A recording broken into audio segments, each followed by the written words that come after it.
कहते हैं कि बेटी साक्षात माँ दुर्गा का रूप होती है। कभी कभी यूं भी कहा जाता है कि बेटियां लक्ष्मी का भी रूप होती हैं, लेकिन ज़रूरी नहीं कि घर पर बेटी लक्ष्मी के रूप में ही आए। कभी कभी भगवान खुद, माँ खुद सरस्वती के रूप में भी जन्म लेती है। हिमाचल प्रदेश स्कूल शिक्षा बोर्ड ने अपना परीक्षा परिणाम घोषित किया है। 12वीं में अगर बात की जाए रिजल्ट की, तो 41 बच्चे ऐसे जो टॉप 10 में आए हैं। शिमला से एकमात्र एक ऐसी बेटी है जिसने टॉप 10 में अपनी जगह बनाई है, भावना। और भावना हमारे साथ बात करने के लिए मौजूद है। भावना का परिवार भी हमारे साथ है। भावना के पिताजी हैं चुन्नीलाल और माताजी साथ में हैं। भावना से बात करेंगे और जानेंगे कि कितने घंटे रोज़ाना पढ़ाई करती थी और कैसे भावना ने 12वीं में टॉप 10 में जगह बनाई है। और अगर आर्ट्स स्ट्रीम की बात की जाए तो ये पूरे हिमाचल प्रदेश में चौथे स्थान पर आई हैं। तो हज़ारों बच्चों में से टॉप 10 में अपनी जगह बनाना कितना मुश्किल है, कैसा संघर्ष है, इनसे बात करेंगे। भावना, सबसे पहले तो बहुत बहुत बधाई आपको। Thank you sir. भावना, कितने मार्क्स आपके आए हैं और रोज़ाना आप कितने घंटे पढ़ाई करती थी? मेरी मार्क्स 484 आए और मैं हर रोज़ डेली 4 से 5 घंटे पढ़ती थी। और बोर्ड जब पेपर नज़दीक थे तो थोड़ा ज़्यादा पढ़ लेती थी मतलब। भावना, फेवरेट सब्जेक्ट कौन सा है आपका? Favourite subject? मेरा फेवरेट सब्जेक्ट संस्कृत है। क्यों संस्कृत अच्छा लगता है आपको? सर, क्योंकि इसमें श्लोक वगैरह होते हैं, मेरे को श्लोक गायन करना अच्छा लगता है और तभी मेरे को फेवरेट लगता है सब्जेक्ट। आगे क्या करना चाहती हैं भावना? आप 12वीं की पढ़ाई आपकी हो गई, अभी तो स्कूल में हमें एक ऐसा माहौल मिलता है कि हमें एक एक करके आगे बढ़ना होता है, लेकिन स्कूल के बाद एक बड़ी समस्या होती है कि अब आगे क्या किया जाए।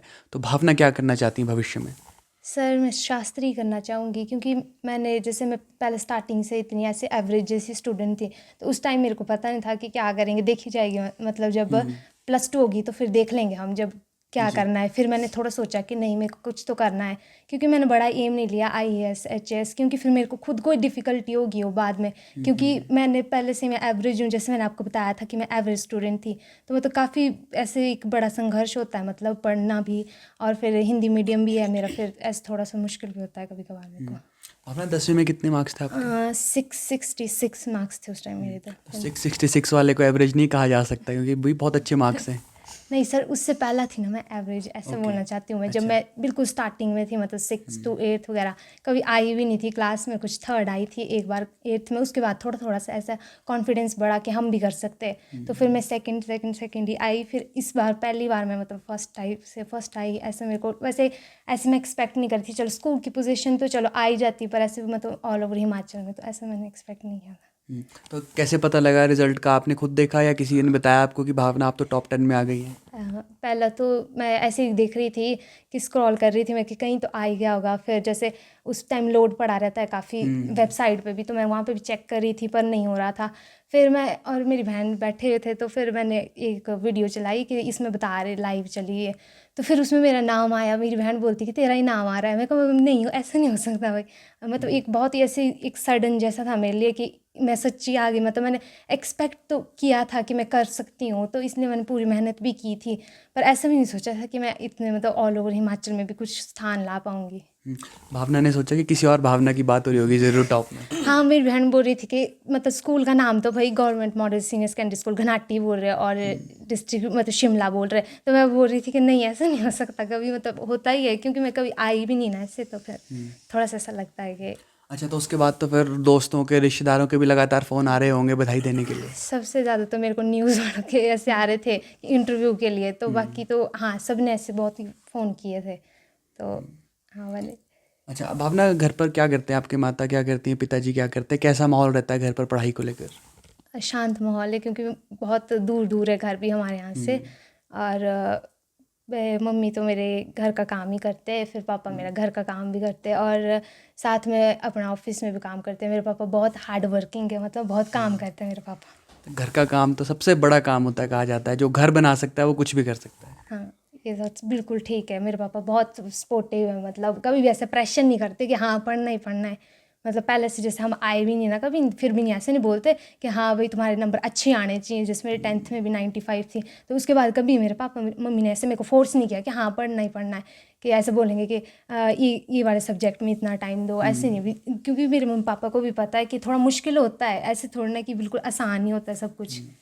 लेकिन अब तो आपसे उम्मीदें बढ़ गई माता पिता की, अब चाहेंगे कि भावना कुछ अच्छा करके दिखाए, नाम और ज़्यादा रोशन हो।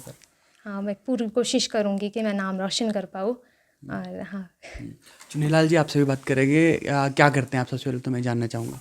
सर मैं एक प्राइवेट जॉब करता हूँ एमटीएस के तौर पे। अच्छा, सेक्रेटरी। चुनीलाल जी कैसा लगता है जब, क्यों कहते हैं कि बच्चा जब कुछ करता है तो सबसे ज़्यादा खुशी माता और पिता को होती है, और पिता के लिए खुशी और भी ज़्यादा होती है जब बेटी कुछ करती है, तो फिर कैसा आपको लगा कि जब पता लगा कि जो बेटी है वो टॉप 10 में आई है आज मेरी? मुझे बहुत अच्छा लगा और बहुत ही बढ़िया लगा। चलो, क्या कह रहे हैं रिश्तेदार फ़ोन करके चुनीलाल जी? मुबारकबाद दे रहे हैं कि अच्छा अच्छी पढ़ाई की है, अच्छा रिजल्ट दिए है, मेहनत की कुछ है। लोगों को ऐसा लगता है कि बेटियों को नहीं पढ़ाना लिखाना चाहिए, या बेटियों को जो है वो तुरंत शादी करा दी जाए, बेटी को आगे भिजवा दिया जाए। उन लोगों के लिए आप क्या संदेश देना चाहेंगे? बेटियां पढ़ लिख कर नाम बना सकती हैं, ज़रूरी नहीं कि बेटा ही नाम बनाए। आजकल तो एक ये भी कहा जाता है कि बेटा तो नाम डुबोता है और बेटी नाम बनाती है।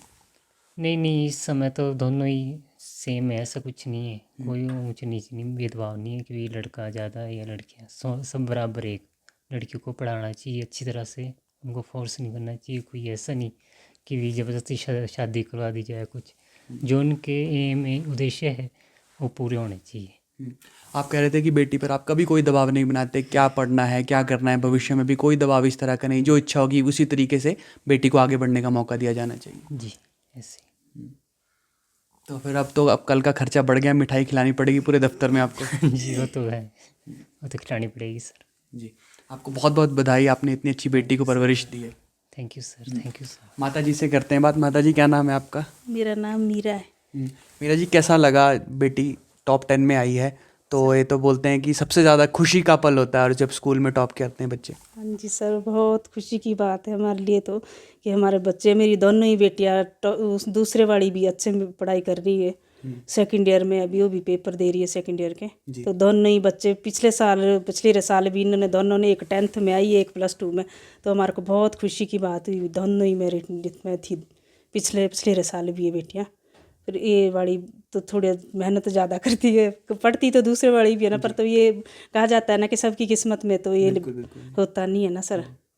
फिर ये वाली घर में भी बहुत काम कर देती है हमारे साथ, और सारा ऐसे करती तो दोनों ही है काम, ऐसी बात नहीं है कि दूसरी भी नहीं करती है। वो भी पढ़ने में वो भी ठीक है, दूसरी भी ठीक है। आप क्या क्या करती हैं मीरा जी? पूरा दिन भर क्या दिनचर्या रहती है, क्योंकि आपका जो इलाका है ग्रामीण परिवेश वाला है, तो क्या करते हैं आप पूरा दिन भर घर पर? बस घर का ही सर, थोड़ा बहुत घर की साफ़ सफाई, आजकल तो बच्चों के ऊपर साफ़ सफाई का सारा, थोड़ा बहुत पशु का करते हैं बस हम। अच्छा, बेटियों की छुट्टी का फ़ायदा आजकल उठा रहे हैं आप? जी, बच्चे बहुत सपोर्ट कर रहे हैं आजकल, तो काफ़ी काम कम हुआ हुआ है। तो आप भी इनको बोलते हैं पढ़ने के लिए, क्योंकि शुरुआत में तो बच्चे को कहना पड़ता है कि पढ़ने बैठे, ज़रूर पढ़ने बैठे, लेकिन फिर धीरे धीरे जब बच्चे बड़े होते हैं तो समझ बढ़ जाती है। तो एक माँ के तौर पर आपकी क्या भूमिका रहती है इनकी पढ़ाई के लिए? सर ऐसा तो कोई वो नहीं है कि हमारे को इनको बोलना ही नहीं पड़ा, खुद से ही बैठ जाते हैं पढ़ने। ऐसा कभी नहीं हुआ कि भाई हम इनको पीछे पीछे चले रहे कि पढ़ो तुम, खुद पढ़ लेते हैं, दोनों ही बैठ जाते हैं अपने, खुद 2-2 3-3 घंटे कर लेते हैं अपने पढ़ने का। चलिए, धन्यवाद मीरा जी बात करने के लिए, और आप सभी को बहुत बहुत बधाई।